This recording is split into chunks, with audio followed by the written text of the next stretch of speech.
Hello, Rue here. For today's video, we are going to talk about Malocchio, the evil eye. What is the evil eye? Hang on, let me look in my book. Chapter 11 of my book, I describe what Malocchio is. So I'm going to read a little bit, not the whole chapter because no one has time for that. So here goes. Malocchio is a popular belief that a look or a glance from one person can send misfortune and bodily symptoms to the person being looked at. The most characteristic element of the evil eye, as its name implies, is that it is cast with a look. So we got that, right? Malocchio, evil eye, a look. Yeah, okay, as long as we're all following. It's believed that when one looks upon another with envy, they can inflict that which they look upon with a mild state of spiritual illness. Belief in Malocchio is not limited to Italians by no means. Almost every culture in the world has their version of the Malocchio. Almost.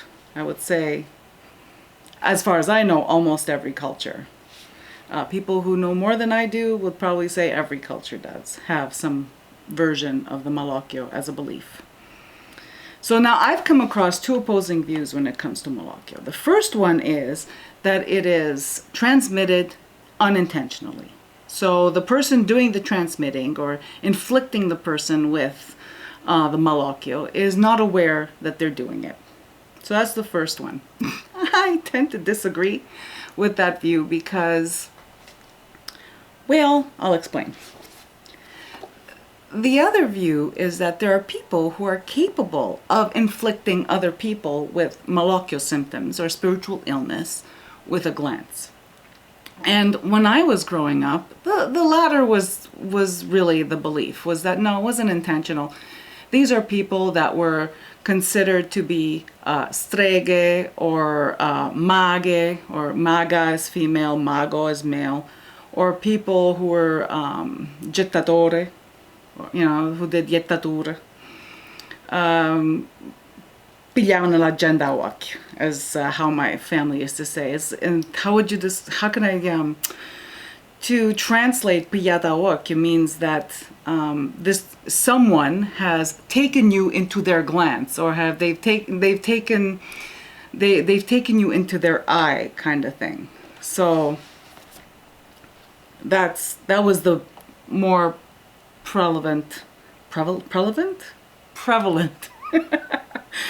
right on, prevalent belief when I was growing up, and within, the family and the paisan.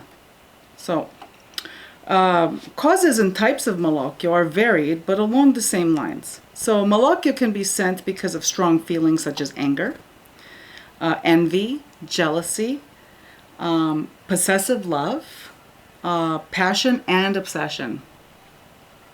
Often those who afflict others with the evil eye are not fully aware of it. Often. The jury's still out on that. It can be as simple as someone has angered you and you look at them from across the room and think to yourself, damn them. Or, I hope something bad happens to them. Another example is a friend who's wearing her brand new boots. You look at them and say, oh my gosh, I love your boots, they're so nice. But in your mind and in your heart, you're thinking, pee, how does she deserve those boots? I deserve those boots. You see what I'm saying? All right. So, symptoms of Malocchio. Let's go over some of the symptoms of Malocchio.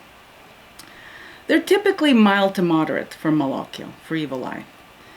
And, when you compare them to something like a fattura, a spell, or maledizione, which is a curse, the Malocchio symptoms are relatively mild to moderate.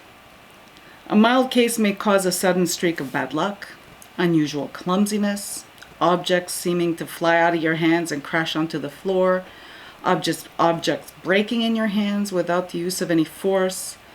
Among the most common moderate symptoms are headache, specifically behind the eyes, drowsiness, fatigue, a sudden feeling of despair, a sudden feeling of doom, which is does not match your current situation or surroundings or mood, of loss of focus or concentration, like this, obsessive thoughts on a specific thing. You may also feel anxious and fearful without apparent reason. So these are some of the symptoms. Like in my family, it was typical, right? You have a headache. Ooh, dá na pilhada ok. You have a bad day. Oh, dá na pilhada ok. Your coffee turned out bitter. Oh, dá na pilhada ok. Your pizza dough didn't rise. Oh, dá na pilhada ok. Your stylist botched your hair. My God, that's serious. That's Malocchio. So, what are you going to do if you have Malocchio? Well, you know, of course, we're not going to discuss, and I'm never one to discuss an ailment or a situation or a concern without having a solution for it. In my next video, we will discuss, or I guess I will discuss, to you, how to diagnose Malocchio. There's the water and oil method with a bowl, and then there's also other methods as well that, you know, for 21st century, right? Because we're not all home carrying, you know, we're not all home where we're near our bowl of water and our olive oil and all that stuff. So until next time, attenzione. Try not to look too beautiful or handsome. Try not to, you know, invoke other people's envy, because Madon, se te piglia na occhio, then we're going to have to do a removal. Take care. God bless. Sta benedic.